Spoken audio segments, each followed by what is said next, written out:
Policie Teplice. Prosím vás, abyste přijali. Kam? No, protože tady to se nedá sedět doma. Oni mi bokají furt na okno. Ale kde?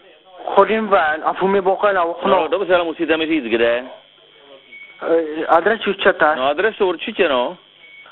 Skládka 259. Kolik? 52. Skládka 259. 200, a v kterém městě? No. V kterém městě? 250. 200. Skládka 259, ale v kterém městě? Teplice nebo Duchcov nebo... Haló? No, prosím vás. Prosím vás, město bych potřeboval vědět. No, 259, 52. Skládka 259, jo? No. Ale který město? No, tady to máme na baráku, no. 259, 52. Ale jaký město musíte mi říct? To je ulice. Já potřebuji město. Teplice, Duchcov, Bylina. Skládka. Ale který město? No, tak já nevím právě.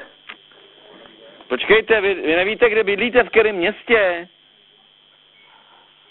Který jako myslíte? No jako, tady třeba jste se dovolal do Teplic.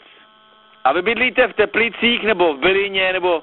Bylině bydlíme právě. Jo, Bylina. No, Bylina. Bylina, Sklářská 259. No. A vaše jméno je jaký?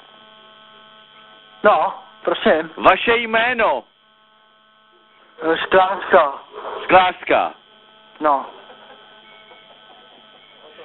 Ale vy se jmenujete jak? Novák, Jedlička. Jo. Ne.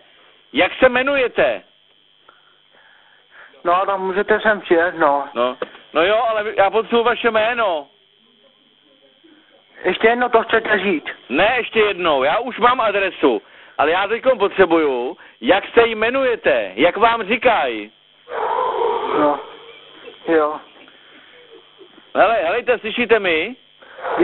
Vy chcete jméno, já nevím. No jméno, ano, jméno potřebuju. Dominik Karchňák. Dominik Karchňák, tak, konečně jsme se tam dostali. Tak já vám tam, takže je to Bylina, Sklářská 259.